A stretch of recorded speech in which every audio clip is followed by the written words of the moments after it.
क्या बात है दिशा, दरवाजा खोलने में इतनी देर कैसे लग गई?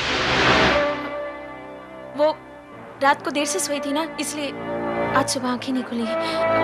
अच्छा, कहाँ है हमारा कुंभकर्ण? वो ऊपर। अच्छा अच्छा, मतलब तक सो रहा है। अभी जगाता हूँ। अरे दिशा, हमने उसका गलत नाम थोड़ी रखा है, सही माने में कुंभकर्ण है वो। अभी जगाता हूँ उसे। अगर नहीं जागा तो ढोल ताशे लाके बजा के उठाऊंगा उसे। देखता हूँ कैसे सोता है वो। नहीं प्रदीप, सोने दो ना उन्हें। एक इतवार का दिन ही तो मिलता है आराम करने के लिए। अरे कैसे सोने दूं दिशा, पिछले संडे मुझे हराया था उसने। आज मैं हिसाब किताब बराबर करने आया हूँ। देखता हूँ कैसे सोता है और कैसे जीतता है मुझसे आज। प्रदीप, सुनो प्रदीप।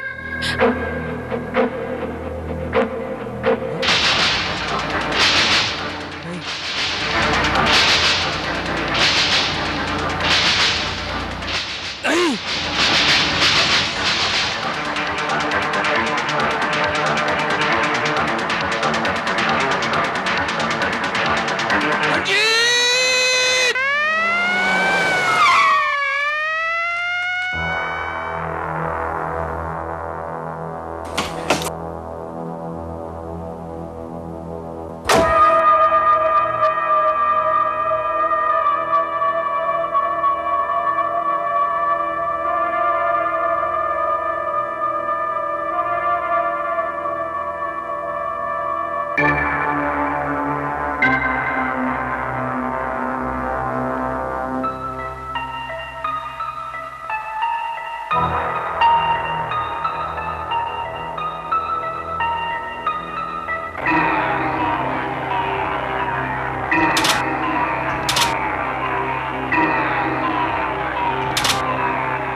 सर, ये खुली हुई तिजोरी, ये नोटों की गड्डी और ये लाश, चोरी और कत्ल का केस है। मुझे भी ऐसे लग रहा है इंस्पेक्टर श्रीवास्तव कि चोर ने तिजोरी खोली होगी और इत्तेफाकन मिस्टर रंजीत आ गए होंगे और चोर ने उसको गोली मार दी। Yes sir.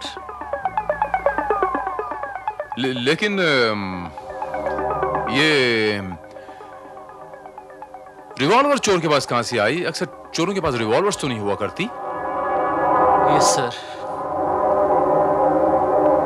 लेकिन एक बात समझ में नहीं आई इंस्पेक्टर श्रीवास्तव की जब चोर ने मिस्टर रंजीत को गोली मार ही दी थी तो फिर इतने सारे नोट क्यों पीछे छोड़ गया वो? सर, हो सकता है कि वो घबरा कर ही नोट यहां छोड़ गया हो। आप ठीक कह रहे हैं, शायद मुझे भी लग रहा है कि चोर घबरा गया। लेकिन वो टॉर्च की भी शायद वो चोर की, अगर वो टॉर्च उस चोर की है तो जरूर उस पे फिंगरप्रिंट्स होंगे और वो फिंगरप्रिंट्स हमारी बहुत मदद कर सकते हैं। राइट सर, हमने तमाम फिंगरप्रिंट्स उठवा लिए हैं और उनकी रिपोर्ट हमें जल्द ही मिल जाएगी। वेरी गुड इंस्पेक्टर श्रीवास्तव, जरा हटेंगे।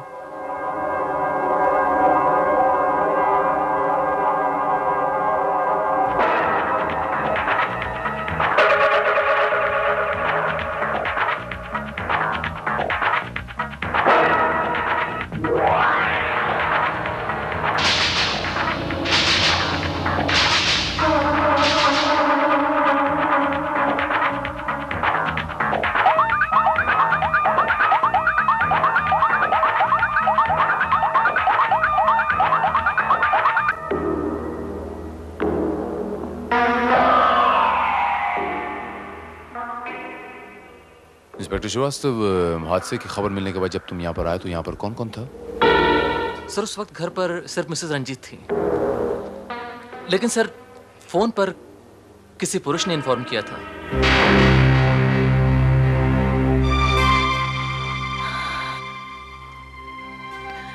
पुलिस को इत्तला की जिसने? कौन था वो? मिस्टर प्रदीप पटवर्धन। प्रदीप पटवर्धन आपके रिश्तेदार हैं कोई?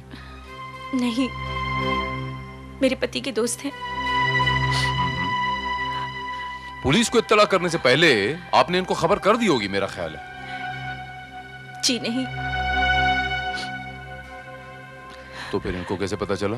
वो सुबह घर आए थे, उन्हें अपने साथ ले जाने के लिए। कहाँ? क्लब, लॉन टेनिस खेलने। ओह आई सी।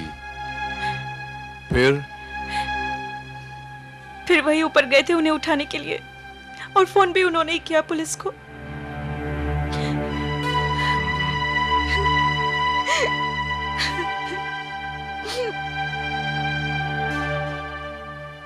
मिसेस रंजीत, आपने अपने पति को आखिरी बार कब देखा था?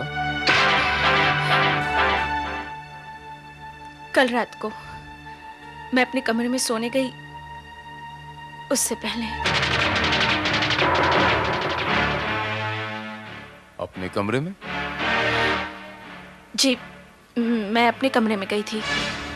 यू मीन आपका और मिस्टर रंजीत का कमरा अलग अलग है। कब से? यही कुछ 1 महीने से, जब से माझी हरिद्वार गई तब से। I am sorry Mrs Ranjit, मैं थोड़ा सा ये पर्सनल सवाल है, प्लीज डोंट माइंड, लेकिन आप पति पत्नी होते हुए भी अलग कमरे में, बात समझ में नहीं आई। वो मैंने 40 दिनों का व्रत रखा था ना, इसलिए। ओह आई सी। वैसे आपके घर में कितने लोग हैं आपके अलावा?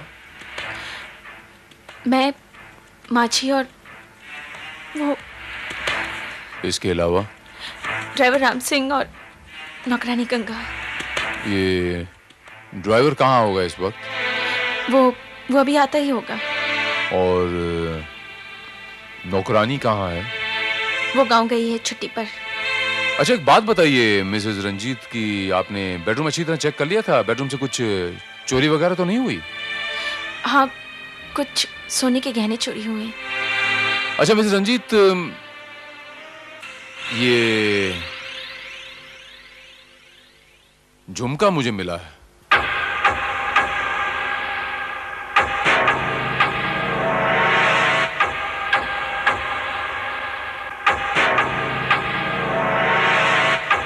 क्या आप पहचानती हैं इसे? जी, ये मेरा ही है।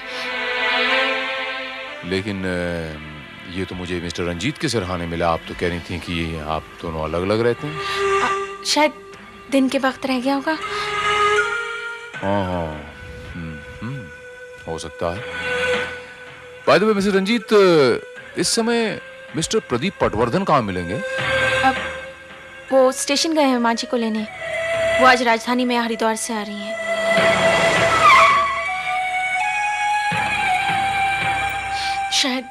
शायद वो लोग आ गए।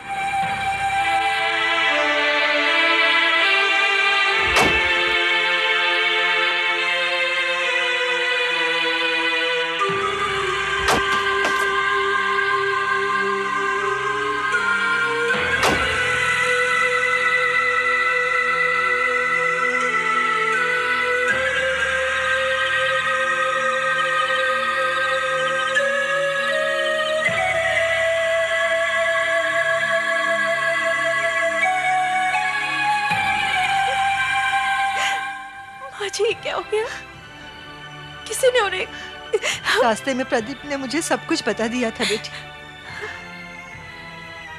मेरी तपस्या, मेरी कामनाएं हरिद्वार में गंगा के पानी में बह गई। कहाँ कुल का दीपक मांगने गई थी, कहाँ कूली खो बैठी।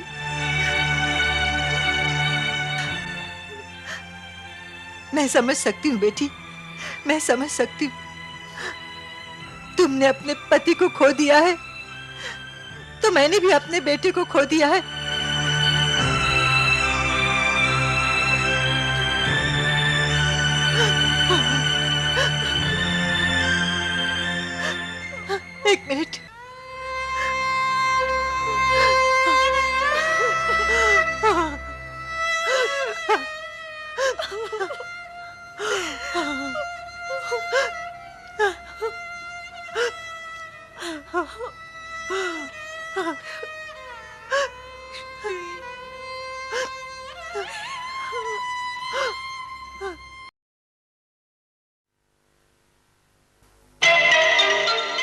मिस्टर प्रदीप पटवर्धन, मुझे इंस्पेक्टर भारत, मैं जानता हूँ।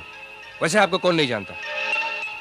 हाँ, मैं आपसे थोड़े से सवालात करूंगा, रूटीन क्वेश्चंस। मेरा पेशा है जी ये। हाँ, आपका पेशा क्या है? मैं इंपोर्ट एक्सपोर्ट करता हूँ। हाँ।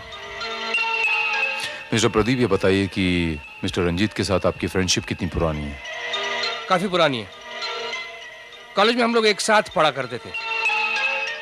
अच्छा, एक बात बताइए कि रोज सुबह आप वो लॉन टेनिस खेलने जाया करते थे?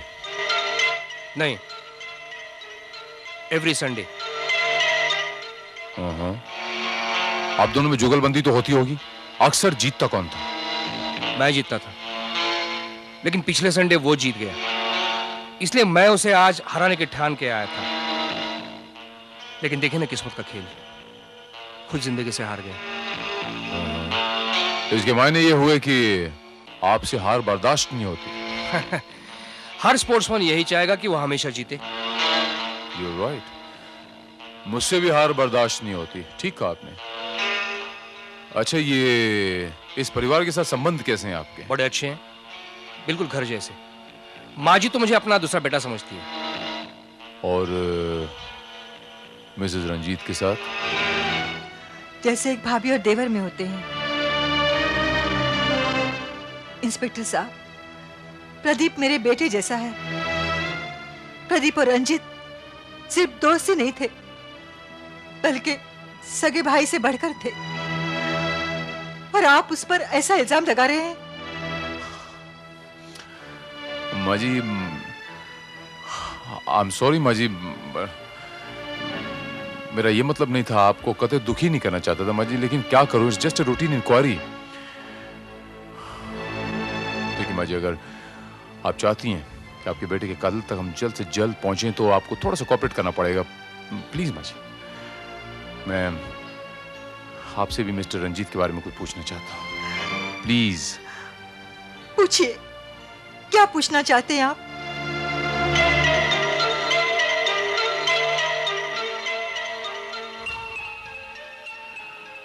आप एक माँ हैं, और एक माँ अपने बेटे को जितनी अच्छी तरह जान सकती है, पहचान सकती है, उतना कोई नहीं पहचान सकता। आप मुझे बताइए कि मिस्टर रंजीत किस किस्म के इंसान थे? मिस्टर प्रदीप के अलावा उनके और कितने दोस्त थे? कि दुश्मन भी था उनका? मेरा मतलब है इंस्पेक्टर साहब, मेरे बेटे का कोई दुश्मन नहीं था। वो सिर्फ अपने काम से काम रखता था। वो एक आदर्श बेटा था, जिसे पाकर हर माँ को गर्व हो जाए।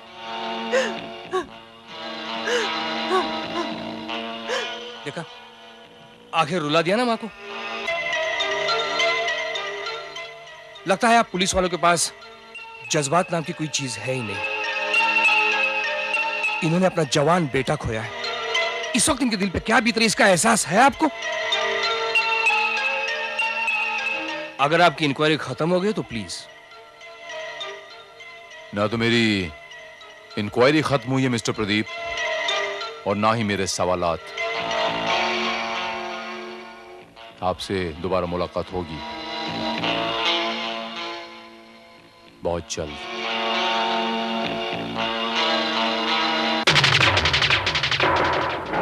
सर, रिवॉल्वर के मालिक का पता चल गया है। वो मिस्टर रंजीत के नाम पर ही रजिस्टर्ड थी, बट स्ट्रेंज कि हमें उस पर किसी की उंगलियों के भी निशान नहीं मिले हैं।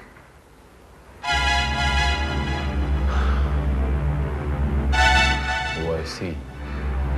और सर, सिर्फ टॉर्च पर ही नहीं बल्कि पूरे कमरे में हमें चोर की उंगलियों के जो निशान मिले हैं वो पुलिस रिकॉर्ड से पूरी तरह मैच भी करते हैं। सर, वो और कोई नहीं बल्कि पुराना तिजोरी तोड़ सलीम है। सलीम कोल्ड उंगली वाला? यस सर, लेकिन वो अभी तक हमारे हाथ नहीं आया है। इंस्पेक्टर श्रीवास्तव, तुम एक काम करो, इस शहर के तमाम गैम्बलिंग डेन जुए के अड्डे हैं, उन पर अपने आदमी तैनात कर दो। इस आदमी की एक ही वीकनेस है, जुआ। और ये हो ना हो किसी न किसी जुए खाने पे बहुत जल्द आएगा। यू आर राइट सर, लेकिन जहां तक मैं समझता हूं मामला पूरी तरीके से साफ हो चुका है। सलीम ने मिस्टर रंजीत के रिवॉल्वर से उन्हें शूट कर दिया और फिर यहां से भाग निकला। नहीं इंस्पेक्टर श्रीवास्तव, ये मामला थोड़ा सा उलझता जा रहा है। अगर चोर ने गोली चलाई होती तो उस रिवॉल्वर पे किसी के फिंगरप्रिंट्स के निशान होते, लेकिन उस रिवॉल्वर पे किसी के भी फिंगरप्रिंट्स के निशान मौजूद नहीं थे। इसका मतलब यह हुआ कि सलीम ने गोली नहीं चलाई, गोली किसी और ने चलाई है। किसने चलाई है? खैर, पोस्टमार्टम की रिपोर्ट आ गई? नो सर, वो डॉक्टर बत्रा यहाँ मौजूद नहीं है और डॉक्टर दबे कोई दूसरा केस हैंडल कर रहे हैं। दिल्ली से कोई डॉक्टर मल्होत्रा आके इस केस को संभालने वाले थे, बट अनफॉर्चुनेटली वो भी नहीं आ पाए क्योंकि राजधानी 3 घंटे लेट थी। एनीवे सर, कल तक आपको पोस्टमार्टम रिपोर्ट मिल जाएगी। ठीक है श्रीवास्तव, रिपोर्ट आ जाएगी तो मुझे इत्तला कर देना। Right sir. सर, एक खास बात यह है कि मिस्टर रंजीत की डायरी में से हमें ये कुछ तस्वीरें मिली थी और डायरी सेफ में रखी थी।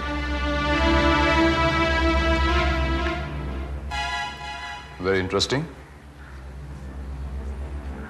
बड़े रंगीन मिजाज के लगते थे, इतनी सारी लड़कियों की तस्वीरें।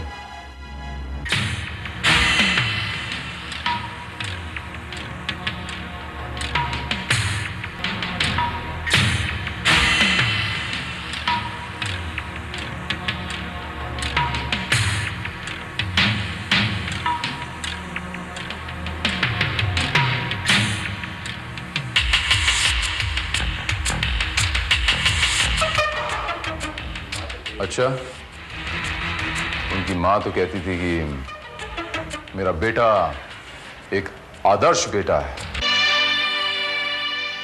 मैं आज भी कहती हूँ कि वो एक आदर्श बेटा था। जहां मैंने कहा वहां उसने शादी भी कर ली। शादी के बाद दोनों बहुत खुश थे, लेकिन पोते का मुंह देखने का मेरा सपना अधूरा ही रह गया।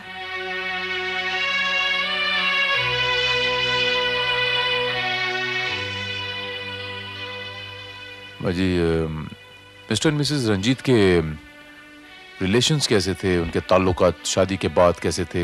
मतलब कोई तनाव तो नहीं था? जी नहीं, मेरे और मेरे पति के बीच कभी कोई तनाव नहीं रहा। वो मेरा बहुत ख्याल रखते थे।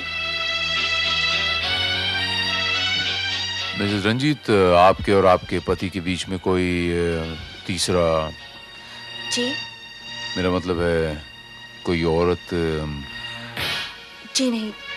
हाँ, मैं जानती हूँ कि शादी से पहले उनके काफ़ी अफेयर्स रह चुके हैं, लेकिन उन सब अफेयर्स के बारे में उन्होंने मुझे खुद बताया था। शादी के बाद उनका किसी से कोई ताल्लुक नहीं था। आप झूठ बोल रही हैं मिसेस रंजीत, आप बिल्कुल सफेद झूठ बोल रही हैं। ये तस्वीरें देखिए, ये मिस्टर रंजीत के कमरे से बरामद हुई हैं। ये उनके अतीत की तस्वीरें हैं जो समय के साथ कब का बह गया। अच्छा, चलिए मान लेते हैं वो उनका अतीत था और ये उनका वर्तमान। मैंने कहा था ना, ये मेरा झुमका है। अगर ये आपका है तो इसका दूसरा जोड़ीदार दीजिए मुझे। वो कहाँ है? वो जी नहीं है आपके पास। इस तस्वीर को जरा गौर से देखिए मिसेस रंजीत। ये आपकी तस्वीर है? जी नहीं। Very good. अब इस तस्वीर में इस झुमके को जरा गौर से देखिए और इस झुमके को मिलाइए। ये है वो झुमका जो इस तस्वीर में भी है और जो आपके पति मिस्टर रंजीत के सिरहाने मिला है। और अगर ये झुमका आपके पति के सिरहाने मिला है तो इसका मतलब ये हुआ कि आपके पति के इस लड़की के साथ नाजायज ताल्लुकात थे। एनीहाउ, इस लड़की का नाम क्या है? उसका नाम सीमा है। Hello, Seema here. हाँ, मैं बोल रहा हूँ, अनिल। तुम मैंने तुम्हें यहाँ फोन करने के लिए मना किया था ना। अच्छा, तुम्हारा यार 50 बार फोन कर सकता है और तुम्हारा पति एक बार भी नहीं? पति माय फुट। पति कहने में मुझे शर्म आती है तुम्हें। जबान लड़ा दी मुझसे। देखो अनिल, मैं तुम्हें कह रही हूँ यहाँ दोबारा फोन मत करना, वरना तुम्हारा भी वही हाल होगा जो रंजीत का हुआ है। आपको अपने पति के साथ इतनी बेरुखी से पेश नहीं आना चाहिए सीमा जी।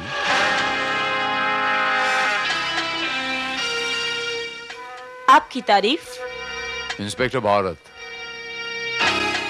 सीमा जी, आप मिस्टर रंजीत को कब से जानती हैं?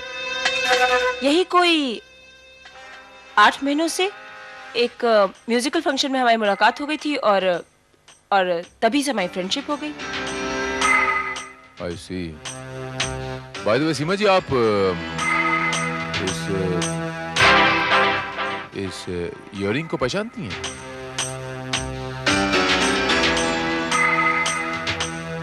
हाँ, शायद मेरा ही लगता है। शायद नहीं, यकीनन। ये इयररिंग मुझे मिस्टर रंजीत के सिरहाने मिला। और क्या आप बता सकती हैं कि ये आपका इयररिंग उनके सिरहाने कैसे पहुंचा? मिस्टर भारत, आप इतने नासमझ तो नहीं लगते कि इतना भी नहीं जानते कि एक लड़की का इयररिंग एक मर्द के सिरहाने तक कैसे पहुंचता है। तो आप ये मानती हैं कि आपके और मिस्टर रंजीत के ताल्लुकात थे? ताल्लुकात? हम दोनों के ऐसे ताल्लुकात थे जिसे दुनिया नाजायज कहती है। आशिक था वो मेरा, मरता था मुझ पर, बल्कि मेरे नखरे और मेरा खर्च दोनों उठाया करता था वो। वेरी इंटरेस्टिंग सीमा जी। इसका मतलब ये हुआ कि आप मिस्टर रंजीत के घर अक्सर आ जाया करती थी? नहीं, ऐसा नहीं है। हम लोग अक्सर होटलों में मिला करते थे। कल पहली बार मैं उसके घर गई। यानी कि कत्ल वाली रात आप मिस्टर रंजीत के साथ थी, लेकिन पूरी रात मैं वहां नहीं थी। हम दोनों के बीच कुछ ऐसा हुआ कि वहां मेरा रुकना नामुमकिन हो गया। क्या मैं जान सकता हूँ सीमा जी कि ऐसा क्या हुआ कि आपका रुकना नामुमकिन हो गया?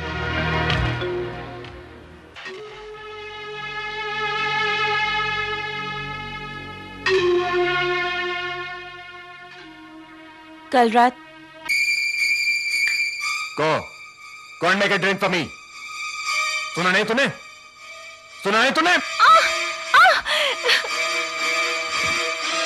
अरे खड़ी क्या देख रही है? चल बना 1 लार्ज सोडा।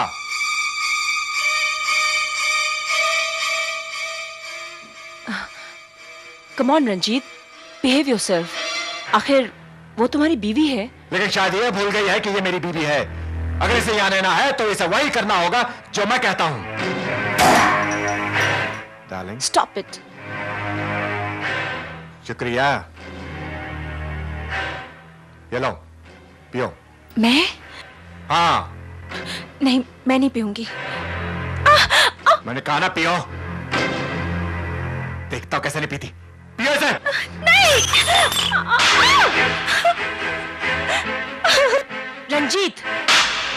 रंजीत, इस तरह अपनी बीवी को जलील करने का तुम्हें कोई हक नहीं है। अरे बीबियां होती ही इसी काबिल हैं। इन्हें पांव के नीचे दबा के रखना चाहिए, पांव के नीचे। तुम मर्द अपने आप को समझते क्या हो? तुम पति हो न कि भगवान। और उसके बाद मैं वहां से चली आई।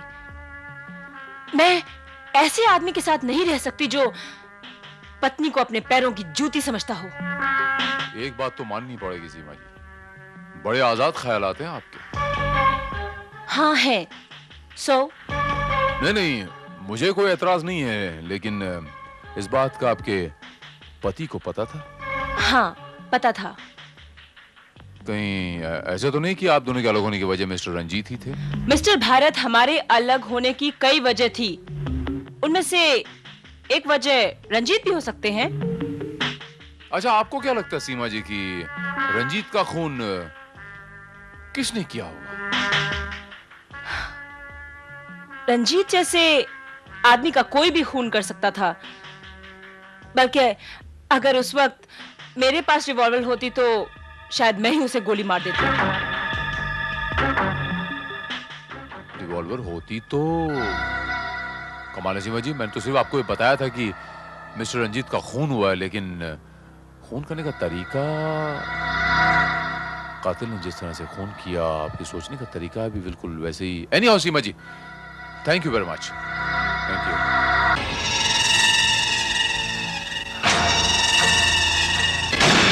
सर, ये मरहूम रंजीत की नौकरानी है। तुम्हारा नाम गंगा है? जी साहब जी। गंगा, तुम्हें पता है कि तुम्हारे मालिक मिस्टर रंजीत का खून हो गया है? लेकिन साहब, उनके खून से हमारा क्या लेना देना है? ड्राइवर राम सिंह का कहना है कि तुम जिस रात खून हुआ उस रात तुम घर थी, लेकिन अचानक आधी रात को तुम घर से भाग गई।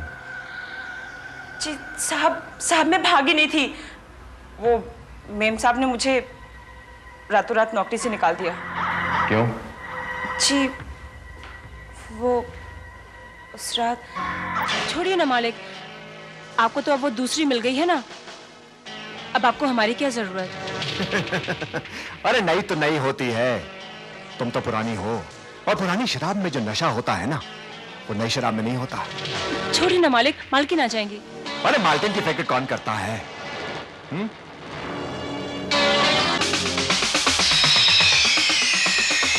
तुम? आप इतना गिर सकते हैं, मैं कभी सोच भी नहीं सकती थी। अपनी जुबान को लगाम दो। और तू, तेरी इतनी हिम्मत, कमसार निकल यहाँ से, और फिर कभी अपनी शक्ल नहीं दिखाना। ये यहाँ से नहीं जाएगी।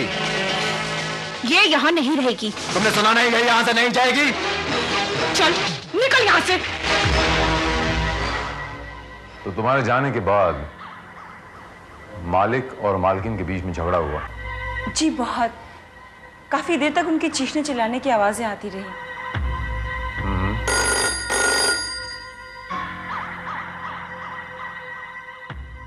Inspector Bharat here. Oh, I see. Salim. बाप कसम खुर्शीद क्या पत्ते वाले बाप, देख तू, चला चला देख।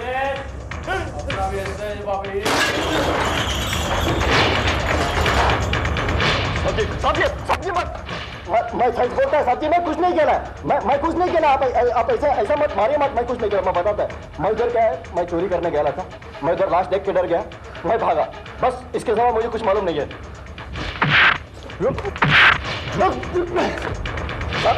आप ऐसा मारिए मत, मैं कुछ नहीं किया। मैं झूठ बोलता मेरे को, झूठ बोलता मेरे को तो।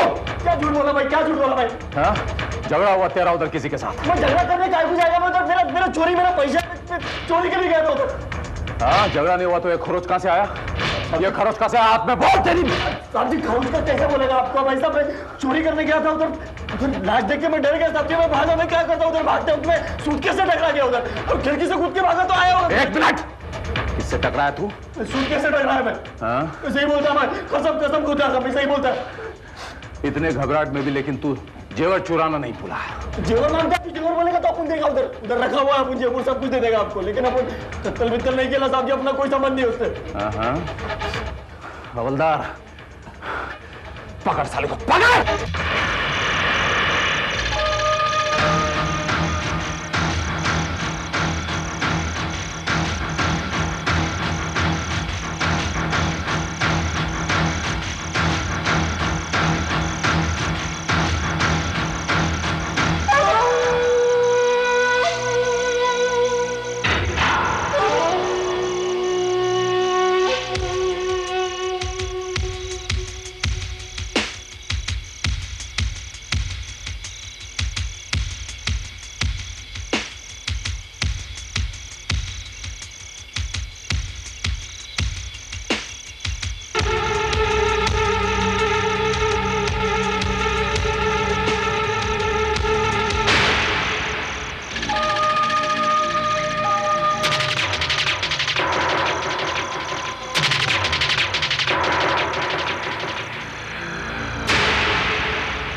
इस वक्त पर क्या बात है?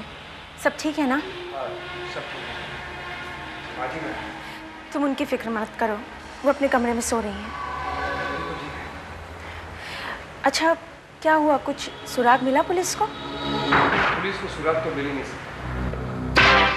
पुलिस को जितना नाकारा समझते हैं आप मिस्टर प्रदीप पटवर्धन, पुलिस उतनी है नहीं। आप? जी हाँ, मैं। आपको ये जानकर हैरत होगी मिस्टर प्रदीप पटवर्धन की 36 घंटों में हमने इस कत्ल से ताल्लुक रखने वाले हर शख्स का पता लगा लिया। और यही नहीं, हमने ये भी पता लगा लिया कि कातिल कौन है। क्या? जी हाँ, हमें पता चल गया है कि कातिल कौन है।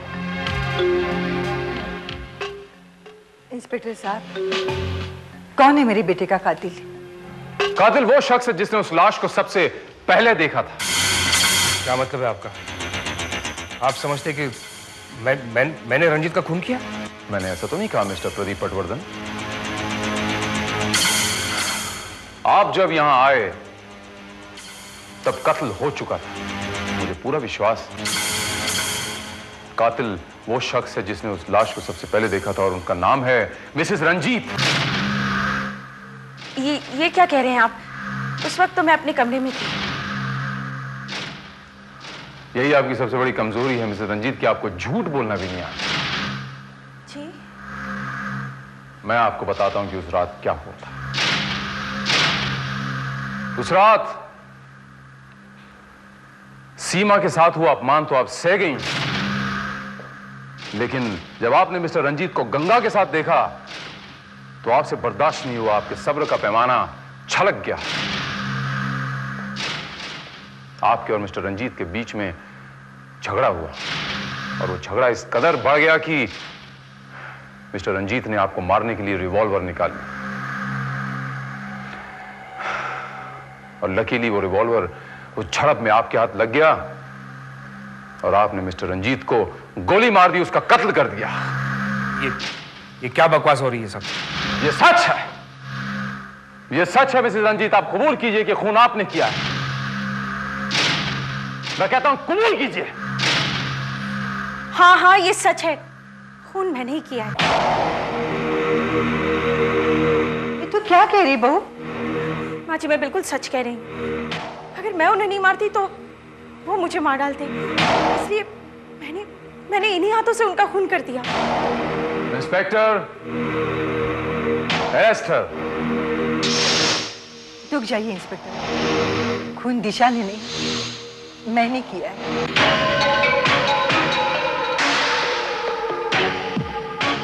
माँ जी? हाँ, रंजीत को मैंने मारा है।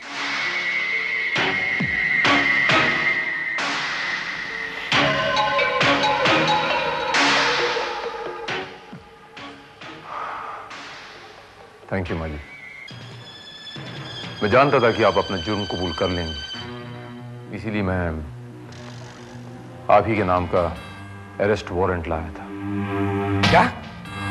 जी हाँ, मिसेस रंजीत ने कहा था कि माँ जी राजधानी से आई थी, जबकि आप लोगों को यह नहीं पता कि उस दिन राजधानी 3 घंटे लेट थी।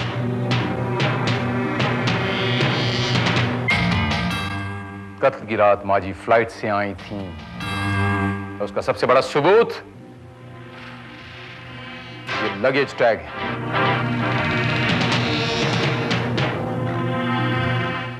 जो आपके सूटकेस से मिस्टर प्रदीप पटवर्धन ने निकाल के नीचे फेंक दिया था। मैं ठीक कह रहा हूं ना मिस्टर प्रदीप पटवर्धन? और उस सूटकेस की तरफ मेरा ध्यान तब गया जब उस सलीम चोर ने कहा कि वो किसी सूटकेस से टकराया था। माँ जी अपने साथ ये सूटकेस लाई थी और कत्ल की रात इस सूटकेस का वहां मौजूद होना सबसे बड़ा सबूत है कि माँ जी कत्ल की रात वहां थी। मैं ठीक कह रहा हूं ना माँ जी?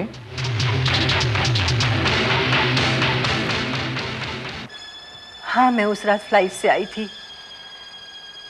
जब मैं यहाँ पहुंची तो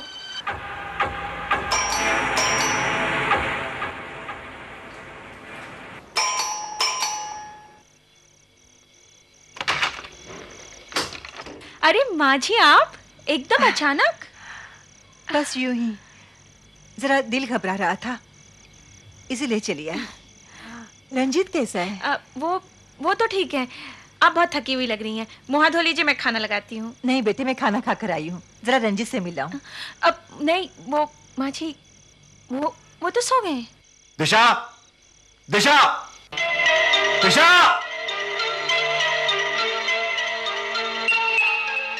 मैं भी आई।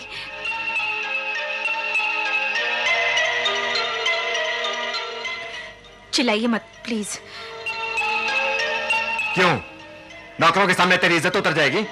मैं आपकी बीवी हूँ, किसी दूसरी औरत के सामने आप मुझे इस तरह से बेइज्जत कैसे कर सकते? Shut up! ज़बान लड़ाती है मुझसे। चल जाके टेक पर अगला।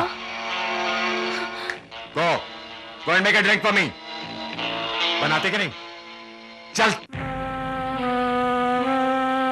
मैं अपने बेटे का ये रूप बर्दाश्त नहीं कर पाई। मेरा बेटा इतना चरित्रहीन होगा, ये मैं सोच भी नहीं सकती थी।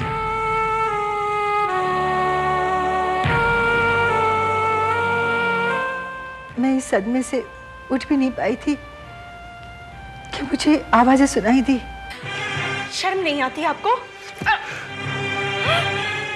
तो होती कौन है मेरे मामले में दखलंदाजी करने वाली? हाँ? कौन होती मुझे बोलने वाली, बताने वाली, सिखाने वाली? शायद आप भूल चुके हैं कि मैं आपकी पत्नी हूँ, लेकिन मैं ये बात नहीं भूली कि आप मेरे पति हैं, और मैं आपको इस पाप के कीचड़ में मुंह काला नहीं करने दूंगी। बहुत जुबान चलने लगी है तेरी। मैं तेरी जुबान काट कर फेंक दूंगा। आप मेरे शरीर के टुकड़े टुकड़े क्यों ना कर दें, लेकिन मैं आपको मनमानी करने नहीं दूंगी। मेरे जीते जी इस घर में बाजारू औरतें नहीं आ सकती। अच्छा, तेरे जीते जी ना सही, तेरे मरने के बाद तो सही।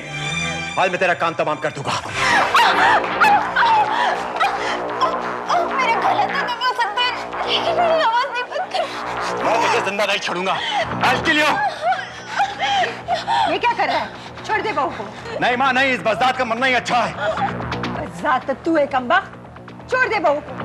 नहीं माँ, ये बहुत पुकारने लगी है माँ, इसका सर कोतोना ही ठीक है। रंजीत, मैं कहती छोड़ दे इसे, छोड़ दे। ये क्या माँ, तू मुझ पर गोली चलाएगी? हा? अपने लाल पर, अपने वंश के चिराग को बुझा देगी इस औरत के लिए? नहीं माँ। तुझ जैसे पापी के बीच से अगर ये वंश बढ़ता है तो उसका नाश होना ही अच्छा है। छोड़ दे बहू को। नहीं माँ, तू मुझ पर गोली नहीं चला सकती माँ। मैं कहती हूँ छोड़ दे। नहीं माँ, तू मुझे गोली नहीं मार सकती माँ।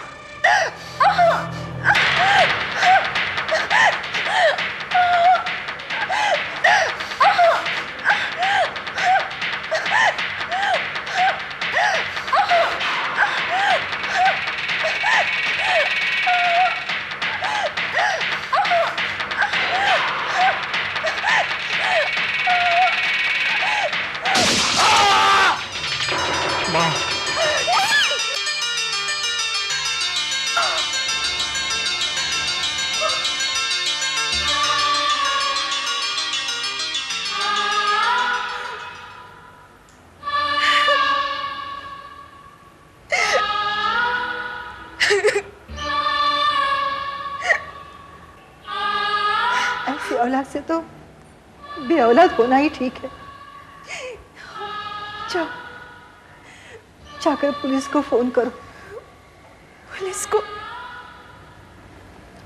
हाँ बहू, मैंने अपना फर्ज पूरा किया, अब कानून को अपना फर्ज अदा करने दो। नहीं माँ जी, मैं अपना पति तो पहले ही खो चुकी हूँ, अब माँ को नहीं खो सकती। आपको मेरी कसम माँ जी, आप पुलिस को कुछ नहीं बताएंगे, आपको मेरी कसम।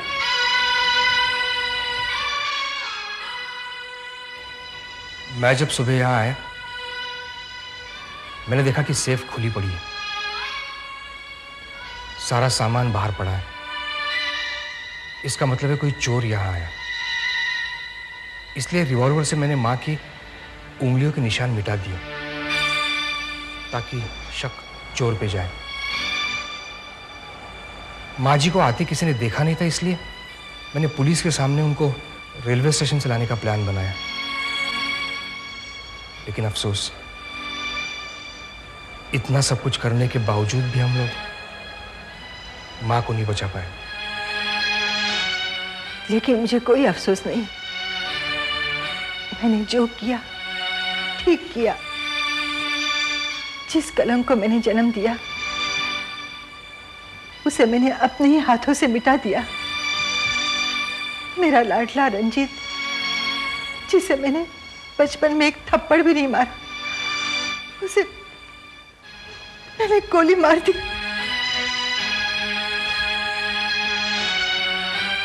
आप गलत कह रही हैं या सही, इसका फैसला तो अदालत करेगी।